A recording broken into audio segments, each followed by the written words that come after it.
Welcome to Chew the Fat. In this series, I sit down with high-performance guests and we talk about business, life, and what it takes to be at the top. This is all part of my mission to raise $1 million for charity by writing a cookbook called Eat with Purpose. You can help us along this journey by sharing the content, following along, because ultimately, the bigger the audience, the more impact we can create together. I hope you enjoy. Simon Cohen, star of Lux Listings, as well as one of the most impressive buyer's agency brands in Australia. Welcome to Chew the Fat. Thank you. Thank you for having me. Today, you wanted me to cook you just a nice little encourager. Said, hey, something with steak would do. Yep. So I took a little bit of a creative license. So what we have there on the bottom is we have a roasted pumpkin in a honey chili. On top, of course, we have a nice little cooked steak, medium rare. I hope you like that. And lastly, I got a bit of inspiration from Bert's in Newport, shout out, to do a glaze, a balsamic glaze, fried Brussels sprouts. Well, can we stop talking about it and can I eat it? Dig on in. Excellent. Thank you. It looks unbelievable. I don't know where to start here, but we'll do the first taste test. Wow, that's pretty good. Where I'd love to start for the audience is, for those that don't know Cohen Handler, give us a bit of a snapshot of what it is you do and the scale of the business.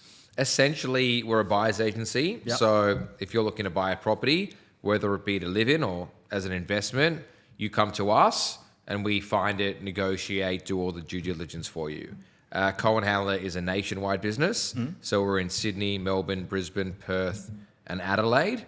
And we have buyer's agents all across the country who specialize in different areas, different facets of property. They're all area experts in different ways. So we're able to give our customer the best experience and best outcome. And in terms of team size, like how many people? I'd love to get an understanding, a bit see-through around like what it looks like in terms of scale to manage that big of a business.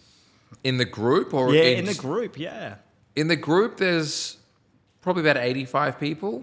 So it doesn't feel like a huge amount of people. So I wouldn't say it's the hardest part of the job.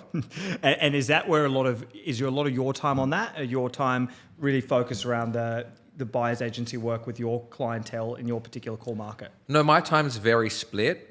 Fortunately, I'm a good time manager. I do a bit of everything. I mean, for me, being part of the team and being there for the team is incredibly important. And I think any person who runs a business, that's a vital part of it. I do have a great management team. I do have a great head of HR, so I don't have to do the day-to-day stuff. But I am there for the team and involved. So it's definitely something I'm part of, but not my core focus. My core focus is growth of the business and my clientele that I work with. Awesome. And thinking about, I think one of the things with the listeners who listen in is, there are different stages in their business journey. And as we start to think about expansion, whether it be national or international, different challenges start to arise, in the context of crossing borders. What are some of the challenges you've seen as you've expanded from, the core Sydney where it started into those different states we've just talked about? Look, I think, breaking into a new market and a new state is a new market is always challenging, but I actually find it exciting.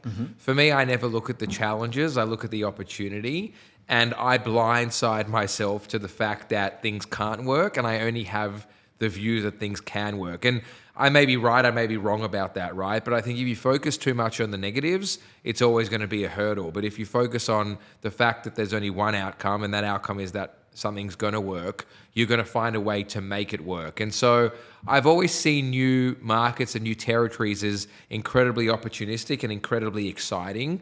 And so whilst there are hurdles, and I think the biggest hurdle, I guess, is finding the right person to manage that territory, right? They've got to represent your brand, they've got to represent your values, they've got to be able to grow a team, they've got to be able to run a business, as well as being an incredible buyer's agent. So the biggest challenge is finding that person who's going to head up that territory. And then from there, I think, we have the systems and procedures and marketing departments and all of that, where you just sort of slide into this sort of, machine that just makes it happen.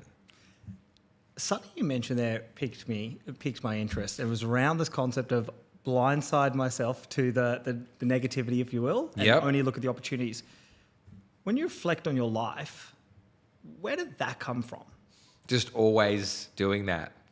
I've always been someone who just gives it a go rather than says it's not going to work out. Because I always have had the mindset, I guess, that what's the worst that can happen? You know, starting Cohen Handler back in 2009, the amount of challenges that were against me. One, I was young. Two, I was young and pretty successful real estate agent, right? So it was super hard to give that up. Three, I was starting an industry that no one knew didn't exist. No one knew what it was. Four, it was the GFC. I mean, there were immense hurdles against me, right? But I just had the mindset that what is the worst that can happen? And that's been my mindset ever since. The first deal I ever did, to starting the first business, it's always been a far greater upside than downside. And so I just think that it's like if you're asking someone out, you know, if they reject you, they reject you, you move on. If they don't, you win. Like it's just, it's sort of a philosophy in life with everything.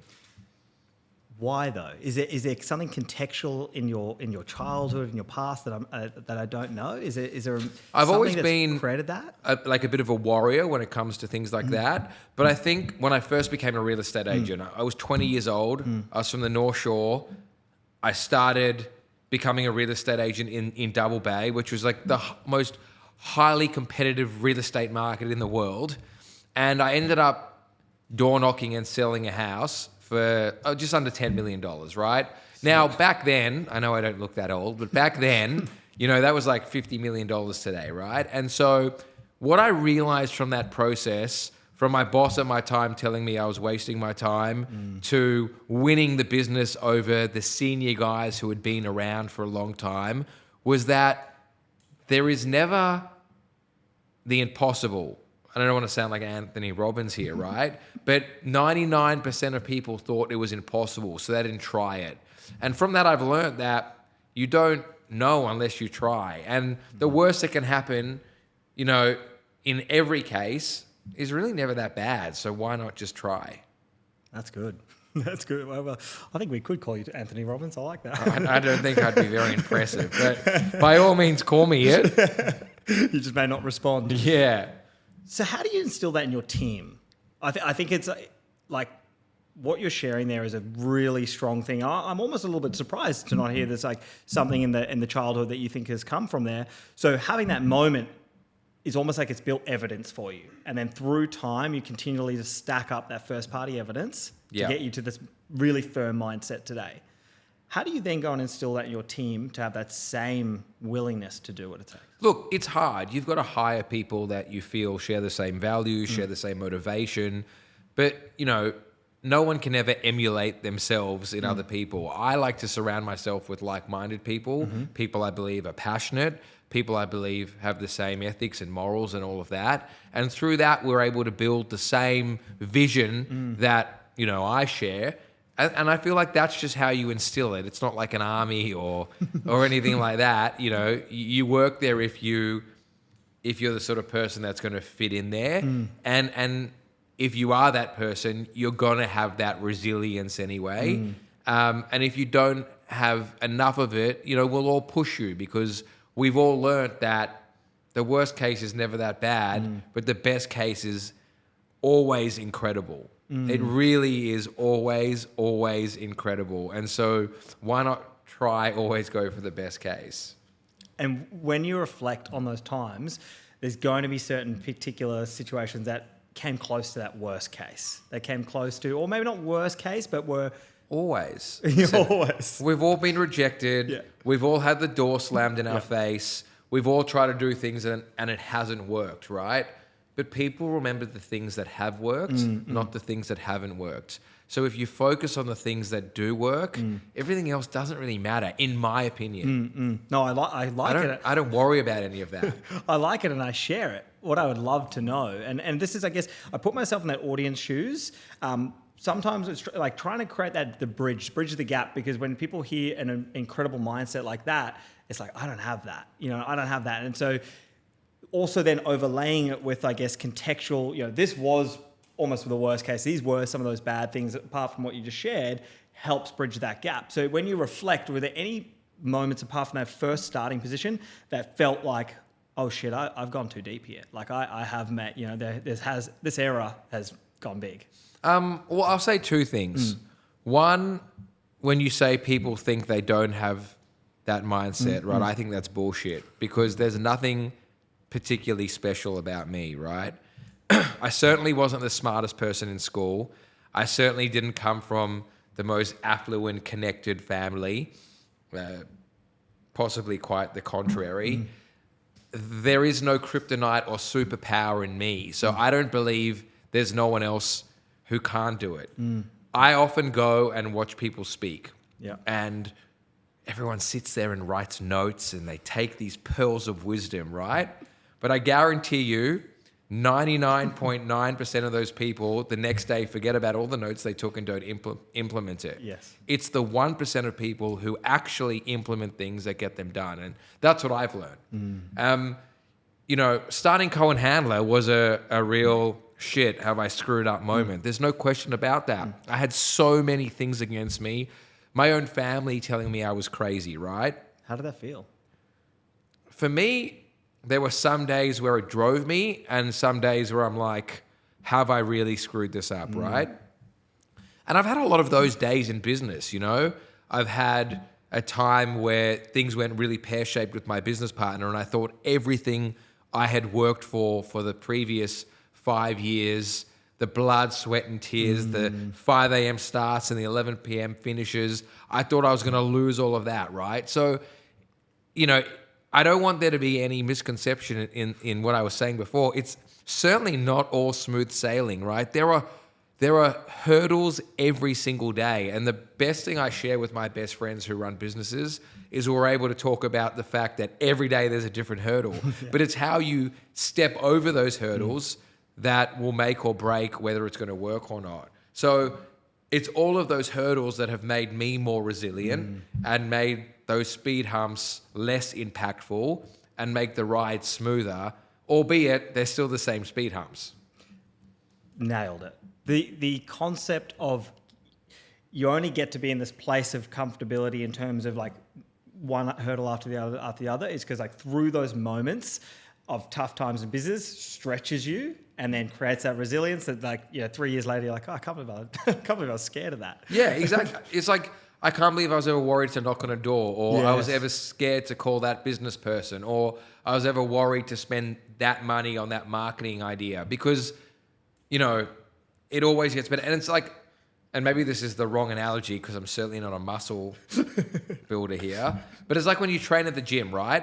You bench press 20s and then a few weeks later, like 20s become super easy. And then you bench press 30s and they become super easy. It's the same thing. The more you do something, the easier it is. And the more you do something you don't want to do, and when you get to the other side of it, you actually realize that was super easy, the easier it is to do everything else. Beautiful. Perfect. And something that you mentioned there around your best friends in business, I love surrounding myself in my personal time with friends and people that were kind of on that same journey.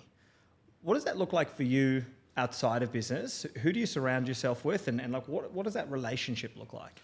I'm someone who believes in having my 6 or 8 best friends and like I'm happy to hang out with heaps of other people, but I genuinely, my only care in the world is my 6 or 8 best friends as far as friends go. Yes. The people I know that if I ever need them, I can call on them. And if they ever need me, they can call on me. They're the people I can hang out with in my Ugg boots and a tracksuit and don't care about. They're the people I can discuss my toughest days with and my best days with. The toughest days, they're there to pick me up. And the best days, they're there to be proud of me. And so I don't believe you need a lot of friends. I believe you need a great small circle of friends. And I'm fortunate all my friends are very driven and successful because they are very driven. And so we can all talk about similar things and the challenges and the successes in life. And is that like a quite a frequent thing that happens? Like, I almost see the way you discuss that is like your life board of directors. Yeah, it really is. Like and there's a few of them in particular who we discuss daily, you know. Yes. Who are you having trouble with today? Are sales up or down? You know, what good media, what bad media did you get? You know, it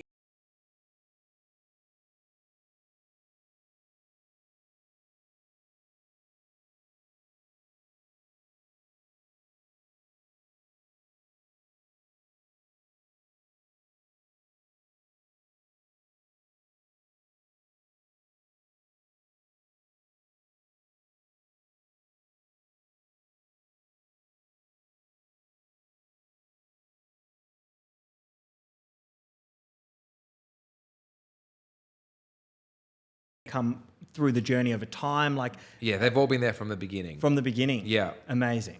Old friends, friends for a long time. That whole concept, and I know it's something that people talk about, but I'm so passionate about it, is I have a thing which is what you consume and who you surround yourself with is ultimately like a decider of who you're going to be. And I add the layer of the consumption because, you know, we've all heard, you know, your 5 closest friends is your blah, blah, blah, blah. But the consumption is like equally important as like you've got Absolutely. your friends. What do you go home? Like, do you fill yourself with news? Do you fill yourself with just scrolling socials? Do you feel like what do you consume? Is like, because that's like equal parts to those things. We've all had toxic friends in our lives, and you only realize when you get them out of your life how much brain mass they sap from you, right? And so it is so important, I believe, to surround yourself with people that are important. And to me, friends and family are that. If you see me at an event, it's only because I want to be at that event. I choose to not go to 90% of events because I'm not about making small talk with people I don't have much interest in. I prefer to hang out with people who, you know, have common interests and, you know, good conversations with. Perfect. And you touched on something there around your childhood and like that backstory. Do you mind if I ask, like, what did that look like growing up? No, I just grew up in a very normal family in the burbs of the North Shore. I went to a great school. My parents did everything they possibly could to give me a great education and childhood. By no means were an affluent family, but I never went without anything as a kid. But I did come from a family where I learned that I had to work hard for what I wanted, and that's what was instilled in me. Got it. And at school, were you the cool kid, the nerdy kid? Like, what? Who, I reckon I was certainly not the most popular, probably not the most liked. I was pretty goofy. I certainly wasn't the smartest. And I would say if you went to my school today and asked them who the least likely to succeed in my grade was, they'd probably say me, albeit it's been somewhat of a turn of events. Yeah, I was definitely not the Ducks or the school captain. I was, you know, the kid who mucked around and didn't excel at my HSC. And reflecting on, like, you know, from an outsider's perspective, we get to see you on TV. I know your business because I'm in the industry. I know you guys have done incredibly well. You know, you've been successful in many, many different categories. What drives you today? Like, what's the thing that still fuels your fire to take you to that next level? I have a motto in life, and it is, if I'm not moving forwards, I'm moving backwards. And so I'm very driven by understanding the way the world works. And the way the world works is if you get comfortable, if you get complacent, you're leaving the door open for people to come and take what's yours. And I'm not really one for sharing, nor am I one for giving people what's mine. And so I'm very driven to continually stay ahead of the game, to continue my path of moving forward so I don't go backwards. I'm also incredibly passionate about buyer's agency. You know, it's something I worked very hard to educate Australia on. And so for me, I'm very driven to keep it at the top of its game and to keep it an industry that people respect, an industry that people want to use, and be a brand that's recognized as a world-class brand. And so for me, I'm just driven by always being the best in every facet of my life. Does it scare you when you think about the idea of someone chasing after you? Doesn't scare me. It actually pushes me. Why? Because I don't ever want to lose my place as number one. I don't believe in mediocrity. I only believe in the best. And that is often a negative in my life, but it drives me to be the best. So there's an interesting concept I touched on with Gav, which is around this concept. I didn't create it. It was Michael Jordan's coach. Yep, And Gavin would have loved that. he would have loved that. It was perfectly curated for him. Thank God I was listening to Stephen Bartlett's podcast. And he talks about this concept as as a key thing in highly motivated, highly driven people. And the concept is like, you've got the light side, which is like the thing you're pushing towards. And then you've got the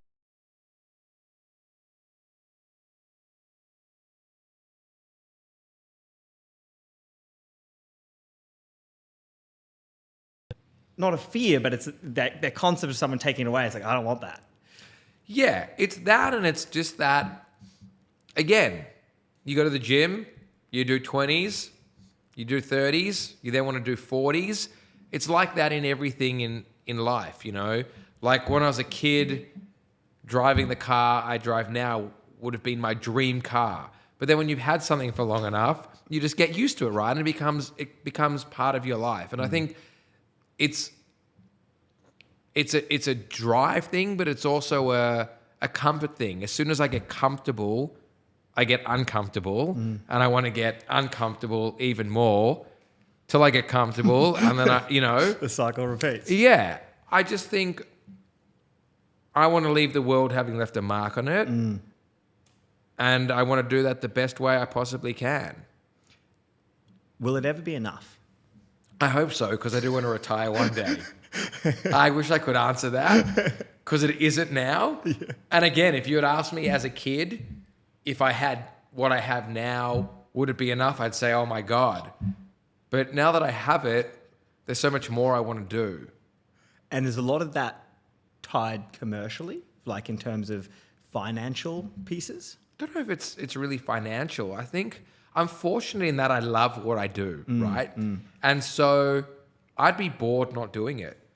And actually, it's hardly a financial thing anymore. It's more about being able to continue building what we started out building and making sure that, one day, whenever that day comes, when I do hand over the reins, I'm handing it over in the best possible way, shape, and form I can, and that it will continue to remain and run and be what I've always dreamed it to be, and continue to create, innovate, build new businesses, create new divisions along the way.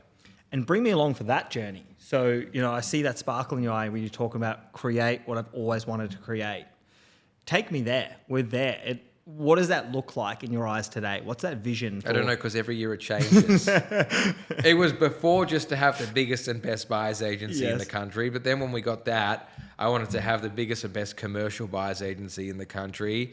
And then when we got to that, I wanted to have the biggest and best investment arm in the country. And now I want to grow our newest business, which is this sort of turnkey furniture package for new properties. And so it's about always fitting things into the model that work for everyone. You can come to our group and you can buy a house, and then you can buy an investment property and you can rent that property through us. You can then furnish your house through us. It's about just creating a business model that caters to the needs of everyone, which, for me is super important. And the furniture piece is interesting. Like, what made you think that was the next logical step? A few things. One, I just finished building my house, and you could probably tell from the podcast so far, I'm a little OCD. So every single thing in my house was custom designed. And I got back from a holiday and I walked into my house and the designers took me around and it was turnkey, and I was just like, this is incredible, right? And I'm like, everyone needs this. And having been in real estate for so long, I see all these renders of beautiful apartments and beautiful houses off the plan, and people fall for these beautiful photos and they pay millions of dollars for all these properties, and they buy them and they walk in on settlement day and it's a square box with painted walls and it looks nothing like it, right? And my vision was that they could use this business, Cohen Freeman, and they could create what they see in those photos, what their dream is that they're buying, and turn it into something better. So on settlement day, when they do move in, it's a lifestyle, not just four walls. And so it might sound lame, but I think it's, you work so hard to buy this property. It's like buying your dream car with the worst wheels, right? It just doesn't look right. It's about those finishing touches, which to me turns it into the thing that you've put blood, sweat, and tears into. It doesn't feel lame at all. And that's specifically... Felt a little lame saying it. As you delivered that, two things came to my mind. One, I want the turnkey solution, but two... Well, I'll connect you. the interesting part was I saw the passion in your eye as you delivered that moment, and I just put myself in the shoes of the Cohen Handlers team, and I'm like, I get it. I get where the business is getting to, because the level of enthusiasm you just delivered on that pitch, I'm like, shit, yeah. Everything I do, I genuinely believe. Yeah. And I think it's easy to sell something when you believe it. 100%. I've always used the analogy that if you're passionate about milking cows, you can be the next dairy farmers, right? Business comes down to one thing, and that's passion. From that passion, everything else can be taught. Boom. Take that into a short clip. Thanks, Kai. I love how that ties in. And so what I want to understand is, like, bring me into those strategic moments in your business. Do they look like a formalized board? Is it more that your mind's twisting and turning at all times and something comes to you? Like, how do you have what's the practice to create these next critical strategic steps in your business? There's only two things, and probably going to sound lame again too. One, I either think of an idea and I want to implement it. Yep. Or two, I meet someone who makes me want to implement an idea. Was that a joint venture you just talked about? Yeah. And that person made me want to implement that idea. And so it's just one of those two simple, easy, non-rocket science things. And the first one, that I think of an idea. I think what's really interesting for people, and something I've been sharing, is your mental model, like how you come up with and quickly analyze a particular idea. So I'll share you mine. So my thing is, I have a brain of almost laziness, and I like to think about the pathway to least resistance. So my mental model when it comes to business is this: what's the big, audacious, scary goal that's going to get me excited and get the team excited? Underneath that, what are the core drivers? And then I go, which one of those is going to get us to there quickly and simply as possible? And then the last overlay, and this is where I have like a divergence from the way like Gav thinks and the way that a lot of like people who are like high-end, meticulous, precise, trying to go for the 99%ers. I go 80% is great, and let's always try and hit that so we can move at pace. And so everything is about pace. And so my mental model is really simple. It's like trying to find that way. And I'll explain it in an example of that. In sales, when I was doing sales, rather than going, okay, I'm going to do 100 cold calls per day, and I know over time I'm going to get to my numbers, I went, cool, who is the strategy that it looks like? Okay, if I get this client, I know that they're connected to these 10 clients. I'm going to go that person, and I'm going to spend more time disproportionate than them, and they're going to get me access. And so I've made the same output as those 100 calls, but I had my inputs were far smaller and like more time sensitive. That's my little mental model. Bring me into yours. Is there anything there when you think about these ideas? I think your model is actually a very good model. Where people go wrong, I think, is they'll try and make those 100 calls willy-nilly. Yes. And they're throwing 100 darts at a dartboard, but they don't know what they're trying to hit, right? Yep. If you can break that down into 10 that are going to 10x the way you described it, perfect. Why not? I don't see it as I'm going to work, 1/10 of the time. Yes. Because I'd rather still work 100% of the time and do that 10 times and then boom. But I think you have to be very strategic, and successful people think like that. They're strategic about the way they do things to get the best ROI, and that's in anything, right? And when you're thinking about new ideas, is any kind of framework that you go like? And when I say framework, it sounds very glamorous, like I sit down with a chart. It just all happens very quickly. Sure. I've just had to kind of back engineer to go, what am I doing? Is there anything you do when it comes to like making a decision, or go like, my gut tells me this is going to be a great part of the business? It's Why? gut. Yeah. Then I figure out, if it's going to be profitable or not. Yep. Then I figure out how profitable it's going to be. Yes. So I can decide if it's worth my time or not. Yes. And then if it gets to that, I then pass it on to my team, Yeah. who make the rest happen. And it's still the vision. Yes. Sell them the dream. I'm just being honest here. No, that's good. That's good. Well, no. Part of the team's finance, Yep. which are going to run all the numbers, part of the team's marketing, because I'll be like, listen, this is how I know it's going to work, but I need you to, give me the costing of how it's all going to happen, so I can, I have amazing people who I work with, and I just trust that I pass it on to them, and they make what they're brilliant at happen. That's the best. And I focus on what I'm brilliant at and nothing else. Perfect. If you were to start the business tomorrow, or a business, what would you do differently in today's climate? Absolutely nothing. And I haven't had the smoothest sailing since I started. I mean, again, I had a business partner. I don't have a business partner anymore. But I think I am where I am today because of everything that's happened. And so I wouldn't change anything. I think starting out, building a brand on pure passion and hustle is the only way to build a brand, right? And so I wouldn't change that at all. Surrounding yourself with people who share the same vision as you, I wouldn't change that. Guerrilla marketing your brand, I wouldn't change that.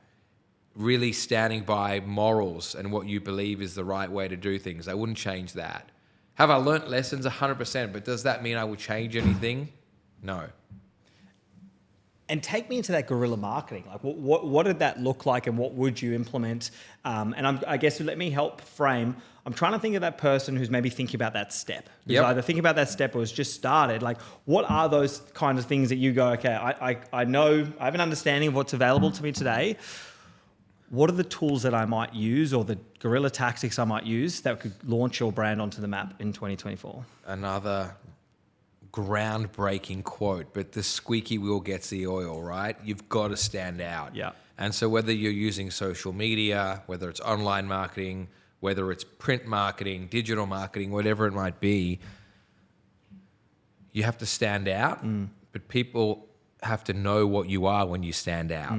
And so if you're starting out, and everyone thinks it's so easy to start a business, right? I'll just slap up a website and an Instagram page, get an ABN, and off I go. If only it was that easy, right? There's got to be substance to what you're putting out to the world. And if the world doesn't see that substance, then you're going to fizzle away into the atmosphere, right? So I think if you are starting a business, you've got to really sit down and clearly understand who you are and what you stand for and why people are going to use you. If you cannot clearly articulate why people are going to use you or your product, whatever it might be, then give up now. Because how is anyone going to pay you money for a service or a product that you yourself don't believe in? And I think from that comes everything else. If you believe in what your reason is, that will come through in your marketing, right? And then your marketing will come out. And if you do it in a strategic way, and it depends on the demographic of the people you're trying to sell to, but let's say it's online marketing, you'll push out a marketing strategy that the world's going to see and they're going to go, wow, I resonate with that, or I have to have that, or I need to pay $69.99 for a water bottle that I could buy for $2.99, right?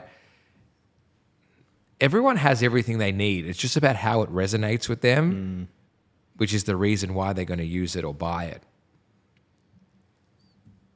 And what do you think resonated with what you did? I know what resonated with what I did. And it only resonated once it happened. And that is, I proved why people should use buyer's agents. I started doing deals in the GFC, deals that no one thought were possible. And once those deals started happening, thanks to some incredibly loyal clients of mine, everyone else started seeing those deals and they wanted access to those deals. And from that, from a seed, the flower grows, and that's exactly how it happened. Boom. It's easy. That's good. That's good. And take me to the decision. So now I take that overlay of the guerrilla marketing, increasing the brand and the. But reach. I do want to say though. Sorry, tell me. Starting my business, there was no marketing. Yeah. We started with $5,000. That was for a website, rent, desks, business cards, everything. There was no marketing. We were the marketers. Yes. We went out and met every single person we could meet. We're seen everywhere we could be seen. We didn't have to spend any money. So the guerrilla marketing only came once we had some cash flow. Yes. And we could start doing that. And the key there that you're touching on is a really important point. It's a point I got asked the other day, which is around like those early days, the starting days. The thing you do have in those early days often is time. And so like where you can spend like, okay, I don't have cash to go and spend shitloads of money on social or TV ads or whatever it might be, but I have time and that's my best asset right now. I can leverage and over deliver for customers, and those customers will become my marketing. Technically, they'll become my guerrilla marketing campaigns on a micro level. Should be your motto for your entire career. Your customers are your best marketing tool you'll ever find. You telling me that the car wash you went to was the best car wash you've ever been to is far greater than me seeing 10 ads about that car wash. Far greater. 100%. People don't realize that treating your customers right is the best thing you'll ever do. The first 5 deals I ever did in 2009, and it's almost 2024, those clients are all still my clients. Some of them I bought 10 to 15 properties for, totaling hundreds of millions of dollars, right? If I had just forgotten about them, look at all that lost revenue. But not only that, it's added to my journey by having those people by my side this whole time. And so you should never forget your customer. That is your best marketing tool. And if you looked back and calculated, which would be almost impossible, their ROI over that time in terms of who they've spoken to and all those different layers. Impossible. It would just be like... Some of them entire communities. Yeah, wow. Entire communities. Where I'd like to take us next is around, what was the reason that you decided to go into Lux listings? There were so many reasons for and so many reasons against. The ultimate reason was that I could never, ever afford what it would cost to get that amount of marketing on my own. And that was just the best way to take our brand internationally. And to be honest, the only reason I did it was for brand exposure. That's what I thought. That makes perfect sense as we touched on guerrilla marketing. Was the impact as great as you thought? The impact was far greater. Talk me through that. In so many levels. The most amazing part of the impact was that people got to see what we do, who we are, how we add value, the passion that we have. And the feedback on that to me has been the most amazing part of the journey. But then the obvious stuff, walking in a town in Puglia in Italy and someone recognizing me as the guy from Cohen Handler, albeit he thought the show was on Netflix because that's all he could say in English. But how incredible it has taken our brand and what we do and ultimately what we stand for to the world. And for me, that's been the best part of it all. And is there any unobvious downsides? Honestly, I would do it 50 times over. It's incredibly time consuming. All your competition are going to say, well, they're too busy doing a TV show, so they can't do deals, which just means you do 10 times more deals than them and prove them wrong. So no, I wouldn't swap it for anything. And I was so scared going into it, and I have no desire to be famous. As a matter of fact, as a kid, everything my dad taught me was the less people know about you, the better. Yet our lives turned out quite the opposite. But it's been an incredible experience, and I don't think many people get to experience. So I would do it all over again. Beautiful. And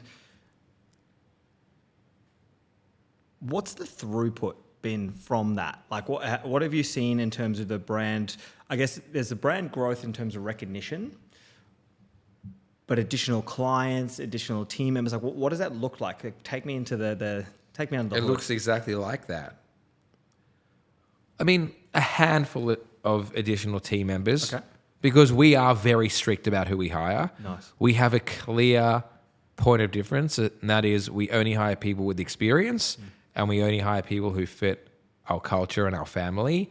And so we don't grow as quickly as you probably think in that department because we're very fussy. Interesting. I think if you don't have that point of difference, what are you offering your customers? But it has without question helped us open in new markets far quicker and at a far bigger scale than we would have without it. And including your core area, has that seen Oh, absolutely. increase? I mean, I've got clientele from around the world, which I didn't have before. But you have to remember, we were all doing okay before. It's not like we went from zero to hero. We saw growth, but we weren't nobodies in our industry before. We still were Cohen Handler, the market leaders, and we still are Cohen Handler market leaders. Just more people know about us now. And as I reflect on this whole conversation and all of these different touch points and ultimately like what it takes to be at the top, something that keeps coming to my mind is, what's the cost? What's the cost for Simon? I think the cost for anyone is, look, I live a great life. I wouldn't swap my life for anything, and I love it. But the cost is you're always on. I woke up at 2 o'clock this morning. I couldn't fall back to sleep. My mind was working non-stop. And I think that's the biggest cost. You could be out for dinner with your friends and something could come up. You could have to get up at 4 a.m. So the cost is time, and that you are just always switched on. For me, that cost is outweighed by so many other positives. So I personally don't mind it. But if I had to tell you what the cost would be, that would be it. And what is the thing so far I haven't asked you? Is there anything on your top of mind, anything that's happening with within Simon's world that I haven't yet asked you? Well, we've gotten pretty deep, so I think you have asked me a lot. Perfect. Is there anything else you want to know? I think I'm good today. Okay, good. Simon, thank you so much for your time. Thank you for having me, and great steak. As you can see, it's all gone.